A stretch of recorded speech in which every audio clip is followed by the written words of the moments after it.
guys, how's it going? So it's early in the morning and I'm just getting ready to go to work. But before I go, I had something bizarre happen on Sunday. Pretty wild, man. So in the last video, I had emptied out a trailer load of hot rod parts that I bartered for from a chum, and Sunday I wanted to bring the guy's trailer back. So I'm looking around for an 1 7/8" ball. I have a 2" on my bumper, so I found one. I'm wrestling with it, trying to get it off an old hitch I have, and my buddy shows up. So we start talking. He says, "Hey, I got an 1 7/8" ball in my truck right now." Right on. So we hooked the trailer up, and the wiring, of course, 2 different setups, so couldn't plug in the lights. I wasn't going to get into rewiring shit and everything else. I said, look, let's just take the back roads. It's it's Sunday morning, and go through farm country or whatever. Take it cool. Right on. So off we go. So we're heading down the road, and all of a sudden my buddy goes, shit, I lost the trailer. I go, what?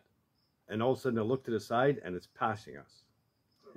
So we're losing a drag race to a vehicle with no engine. So anyway, it passes right by us, heading for the shoulder on the opposite side of the road.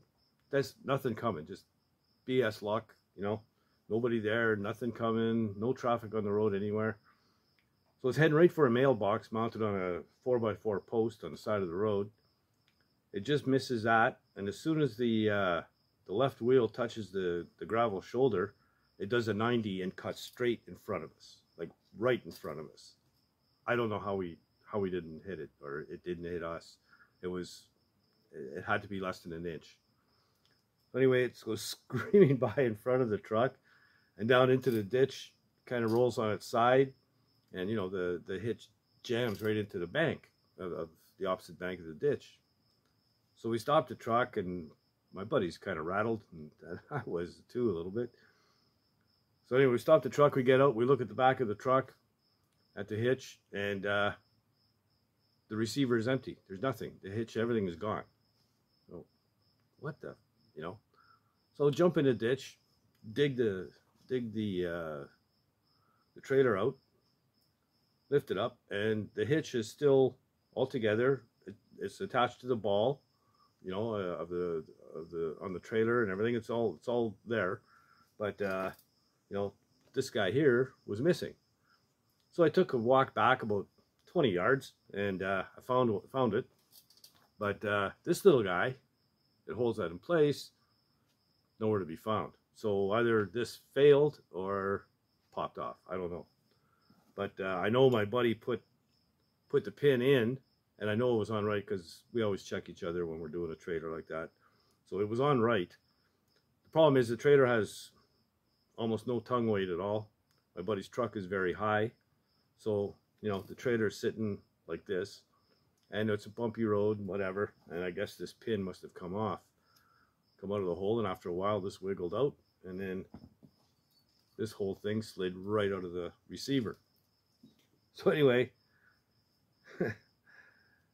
from now on I'm going to do a little bit of wire around the end of these pins. But anyhow, so we dig the trailer out. Like I said, we muscle it out of the ditch using pure adrenaline, I'm sure, and drag it up to the road. Call a buddy. He brings a couple other hitches with pins and all the stuff. We get hooked up again.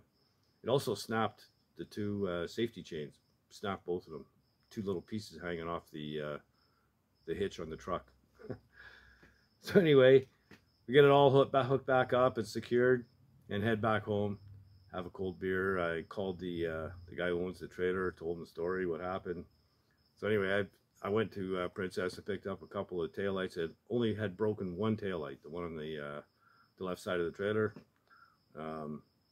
So I bought a pair anyway, make sure they match and everything else. So I bought 2 trailer lights, and I also bought 2 side marker lights at the front of the trailer.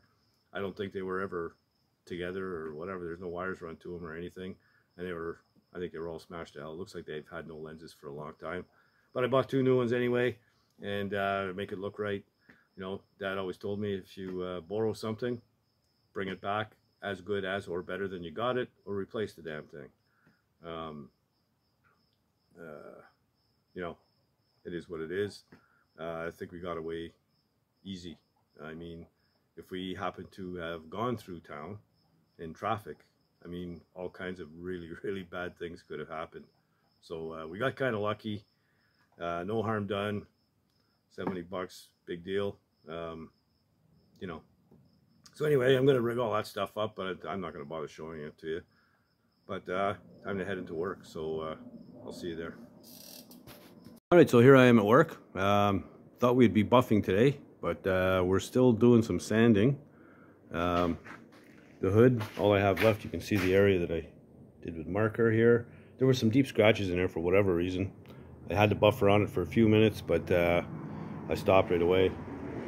Redid it with the marker, Sharpie, and I'll go after it again with 3000 on the little DA sander. But on top of that,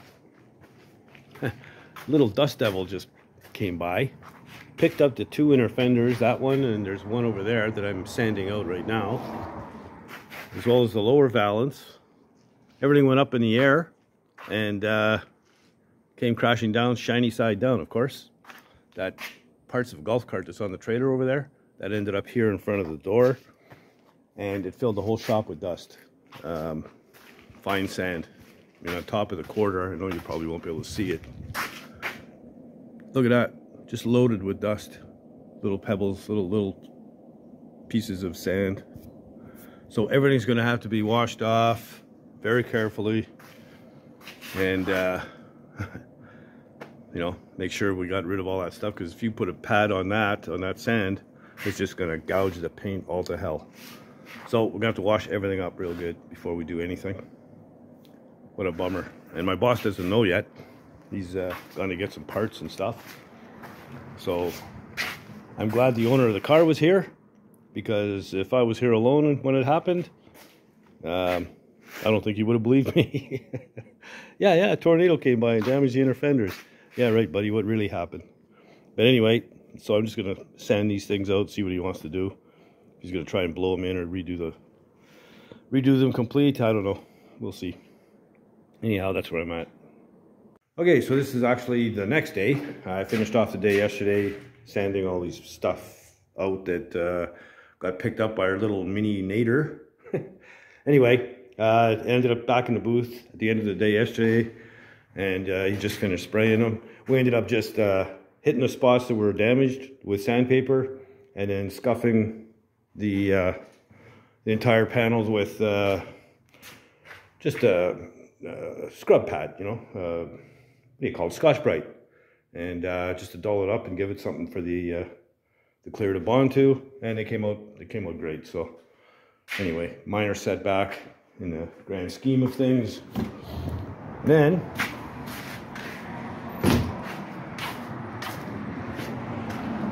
in here, I said I sanded out the side of the hood that had scratches in it, and I started buffing on this side, and it looks pretty good, except there's a couple of deep scratches in this as well. So I showed the boss. He said no problem, he can get them out. So I'm going to leave it with him. I'm not sure what happened. Must have been maybe some dirt, like a speck of sand or something in the paper when they blocked it. I only did the 3000 on this thing, so you know, I don't know what happened before that, but anyway, and the scratches go this way and that way, so it's from the X pattern from block sanding. It's not from the machine, so I'm not taking the blame for this one. But there's no blame, it happens. But he said, yeah, you can buff them out, no problem. I know you can't see them in the camera, but they're there in the right light. But you know, as far as the hood looking good, looks fantastic. The trunk lid is done. Now when I say done, what we're doing right now is just buffing. Actually not even buffing, we're just using a compound. So you know, rubbing compound, and that's just first stage. There's 2 more stages to go on this. to really bring out the shine. It's the actual polish. So, I mean, these things look unbelievable right now already. So, oh, we got company. I'll be back in a bit. All right, so that was another possible job. We'll see what happens with that. I'll show you this thing. This thing is cool. So we prepped and painted this thing, I guess a couple months ago. The guy wanted a Toronto Maple Leaf blue, whatever. So that's what we came up with. Got the fancy wheels for it and the seat covers and everything. So it looks really good, you know. The story with this thing is they're going to raffle it off at a charity golf tournament. But Dougie Gilmore is involved with this. He's an NHL hockey player, played with the Leafs when they had probably their best chance at a cup in a long time. So he's going to sign this thing. And we're actually, the boss is gone right now to make up the decals for this thing. It's going to be, Gilmore's number 93, whatever, Maple Leaf logo, a couple of white stripes, sort of mimicking a jersey kind of deal. The 93 on the roof. So yeah, should be cool. So yeah, hopefully I don't think I'll get to see it with the stickers on because he won't be back before it's time for me to go home. So oh well, but it's a pretty cool little unit. It'll probably fetch a good buck at auction too, you know, charity auction. And now I'm on this. This is the last one. I've already done the other fender. We put it away in another room so it doesn't get damaged. And I got to sand this out with 3000 with the machine. Haven't done that yet. So I'm going to go ahead and get after this using the DA sander with a 3000 grit pad on it, and we're going to sand it until all the Sharpie marks are gone, and we should be good to get the buffer on it. So I'm going to go ahead. Maybe I'll set up the camera and show a little bit of that. And then, yeah, there you go. All right, so there we go. A little bit of soapy water.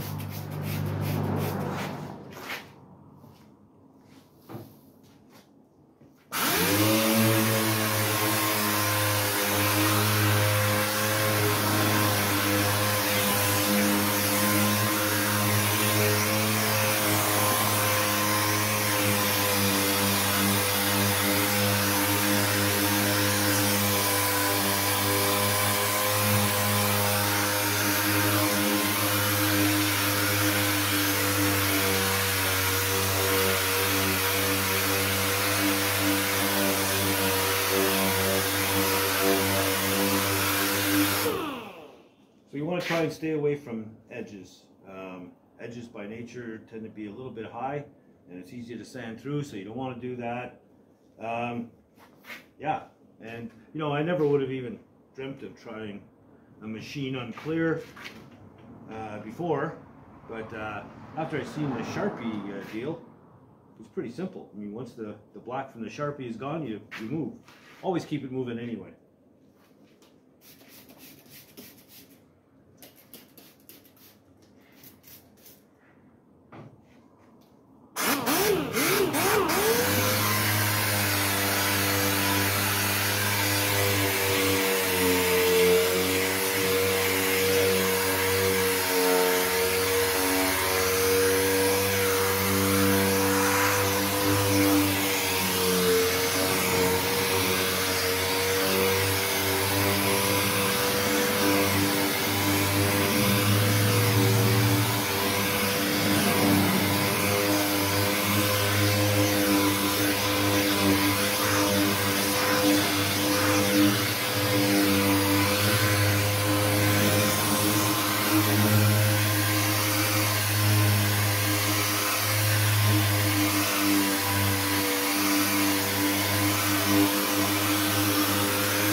here we go. That's ready for buffing. So I should have done this on the trunk lid because it would have been a lot easier to see on the silver than the blue, but it is what it is. So there you go. I'm going to go ahead and finish this thing up, sanding that is, and maybe I'll get the buffer on it as well. So stick around. All right, so I'm back home now, and I was just putting on trailer lights, and I'm kind of, those are the side markers there. I mean, these are in tough shape. You know, I'm gonna show you what I mean by no tongue weight. Okay. I mean, that's just one hand lifting it up. So, yeah, I don't think these have been operational for a very long time. But here we go. Here's the hitch. This is how far it was buried into the bank of the ditch. So, yeah. And there's all that was left of this side of the chain. I don't know what happened to the rest of the other half. There were two, like I said, maybe 4-inch pieces hanging off the truck hitch. So, anyway, we'll get that fixed up. What I wanted to show you though, at work, a friend of my, well, he was a friend of my dad's back in the 70s and 80s, and well, up until my dad passed, I guess. He's a friend of mine as well. Brought me this little gem, Model A frame. It's in really, really good shape. I mean, it's got one horn missing, but that's no big deal. Fabricate that. You know, I'm probably gonna end up boxing that anyway. So make a new horn, weld it up. But the rest of it is super straight and really, really good shape, super clean. Hardly any pitting or anything. I mean, I don't know if anything in my driveway frame is as nice as this one. But yeah, it looks like it had the running board brackets welded on. Just clean all that up. No biggie. So sweet. I have a frame. So now I can put my Model A on this, the body, and then line up my doors because I'll have something substantial to mount it on. That I can level it off and shim it as necessary and get those doors fitting properly. So big deal here, huge. So quite happy with that, and it was my favorite price, free, and he delivered it to the shop at work. So out of his truck and into mine. Sweet. All right, so there you go, another good score. Free frame, perfect. Didn't kill anybody with a trailer. That's good news. And looks like we're going to be starting to assemble the 55 probably on Friday. Should be able to finish buffing everything out Wednesday, Thursday, and yeah, start banging this thing together, and it'll be gone next week. So it's looking really good, and I think she's going to be one sweet ride. And every once in a while, I'll pull a progress video up. I'll give the owner a call so you can go over and take a bit of footage as he gets some stuff done. And yeah, we'll go from there. So if you like the content, please subscribe. You know, tell your buddies, help spread the word. And yeah, if you're not doing anything else, get in the garage and build something, man. Make sure you tie your trailer up good. Later, guys.